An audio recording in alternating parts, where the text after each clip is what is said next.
Redison TV kuwali webale kubanga okyagoberera yonna gy'osinzira okubanga gy'otulabira emabega kaawo nakuwa amawulire nga waliwo omujaasi owa UPDF eyali amaze okubanga attibwa era nenziramu nenkuwa amawulire nga waliwo wa SFC eyatta abantu ba famire emu ono nga naye yasalibwa gwa kugenda kalabba kati wetwogerera gwa mpuliriza ku mukuto gwa Redison TV naddala gwa amaze okubanga osubscribe nga waliwo omukuumi owa game park emu naye akubiddwa amasasi agamutiddewo ani amusse bamusse batya bibadde luddawa mukutu gwa Redison TV bw'oba tonna subscribe nga kikole nsooke nkusimbulire ate emboozi gwa mpuliriza atamaze oba amaze okusubscribe nga genda mu comment section teekayo obubaka otubulire ensonga nga zino gwe tezikutiisa era oziraba otya mukutu gwa Redison TV nkugambye Sebabulire Patrick nzemberawo okubeera nga ate nkutuusaako embeera nga bweba ezze omusajja oyo gwolaba ku screen yo ngenda mukugamba amanya ngenda kugamba byabadde akola wabula yakubiddwa amasasi ng'ono abadde mukuumi owa game park emu wano mu ggwanga erya Uganda njagala kubanga nkutwala mpola mpola bw'oba tonaba kubanga osubscribe nga kikole kirira wansi awo olaba ekigambo subscribe kikwateko kwata kadeka notification ogenda kubanga ate tomisinga nsonga yonna kati wuliriza okusinziira ku mukutu ogwa Daily Monitor official website yaabwe nga bagamba Uganda Wildlife Authority ranger shot dead after encountering suspected poachers.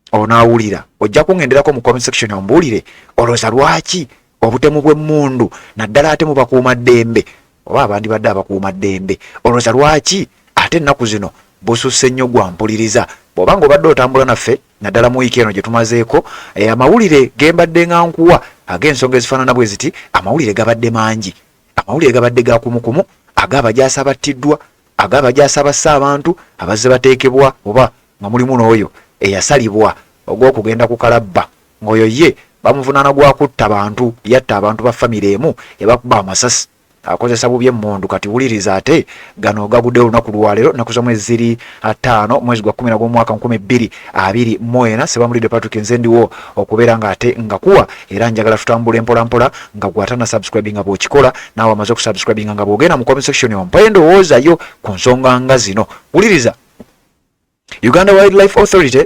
UWA said on Tuesday that one of their rangers stationed in Chidepo Valley Conservation Area KVCA was shot dead by suspected poachers while on duty.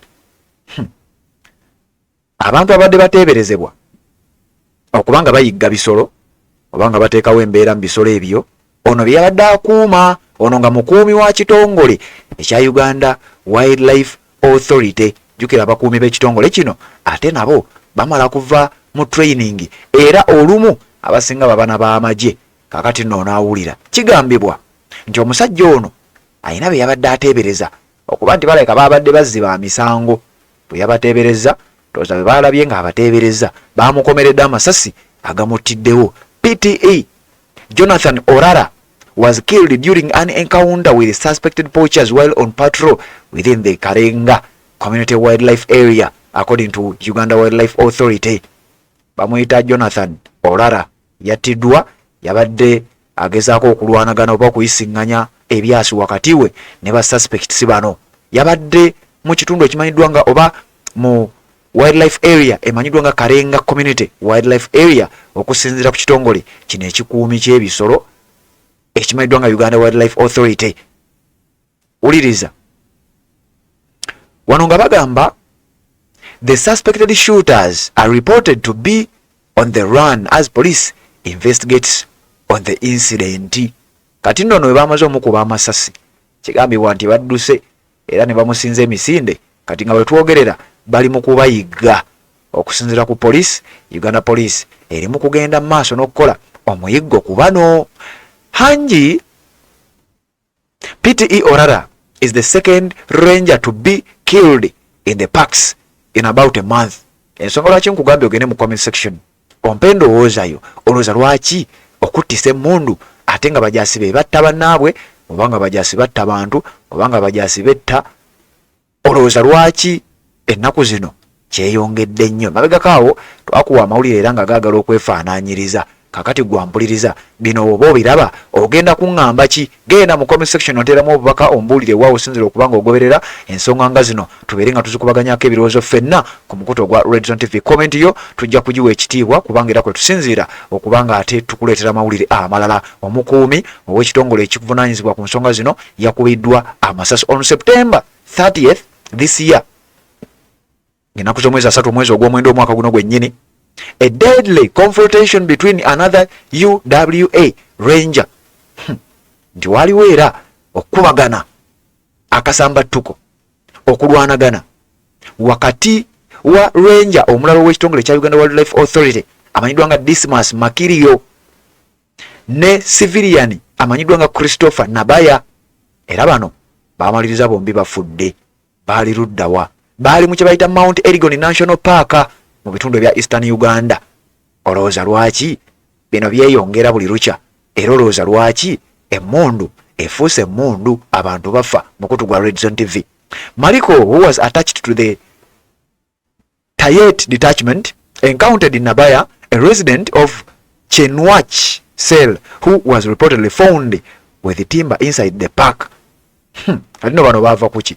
Omu yasanga munne ng'ayina embaawo ng'ate ali mu kkuumiro ly'ebisolo agezaako okubaako embeera gy'assaawo, n'oli n'amugamba tojja kuntegeerera, tojja kummanyira. Era ebyo byavaamu kulwanagana, ekyavaamu nga bombi bafudde. Nkugambye nnaku tezinaba kuwera 2 nga nkuwadde amawulire gwampuliriza nga waliwo omujaasi wa UPDF eyakwata emmundu ng'alina mu kitongole ekya SFC, Special Forces Command. Ono yali Special Force Commando ow'eggwanga erya Uganda. Kitegeeza ly'eggye erikuuma General Yoweri Kaguta Museveni. Omusajja yakomerera abafamire 5 amasasi agaabattirawo, era ng'oyo wetwogerera yasaliddwa gwakugenda ku Karaba. Obanga obadde otugoberera emboozi gyenjogerako gimanyi bulungi nnyo. Kakati omwami ono bambi abadde mukuumi ow'ekkuumiro ly'ebisolo. Kakati gwe basanze ne bamukomerera ebyasi ebyamuttiddewo, kyokka nga abamukomeredde ebyasi babadde bateeberezebwa okubeera nti ate be babadde abaziba emisango. Wabula bamugambe gwe totunyumiza, tujja kukomerera amasasi, ojja kugawulira. Mukutu gwa Red Zone TV bali kubanga okyagoberera yonna gy'osinzira okubanga gy'otulabira, ate na subscribe nga kikole tubeere nga ate tutambula ffenna. Assalamu alaikum wa rahmatullahi wa barakatuh. Amanya n'eddoboozi Haji Ababdde omusomi w'eddwa. Nkola ku nsonga ez'enjawulo, emirimu nga gikutataganyeko, ebyenfuna byo nga bidobonkanye, ne oba oli bweru wa ggwanga emirimu gya kucankalanako. Jangu kusomere ku ddwa. Okuva nedda eddwa zaabaawo, eddwa zisomibwa, omuntu n'oterezebwa mu mbeera yonna ebadde ekwesibyeko akanyaga. Nina ekyoto kye nsobola okukumira wadde oli bweru wa ggwanga nga toli kumpi wano n'ofuna omukisa ogwo nawe n'osomerwako ku ddwa nga nkuteddeko n'akabaani. Allah ajja kusaasira, ajja kwanukula. Kuba ku namba yange y'essimu 0752 44 71 56 ne ku WhatsApp kwendi mpereza obubaka sobole okukuyamba. Assalamu alaikum wa rahmatullahi wa barakatuh.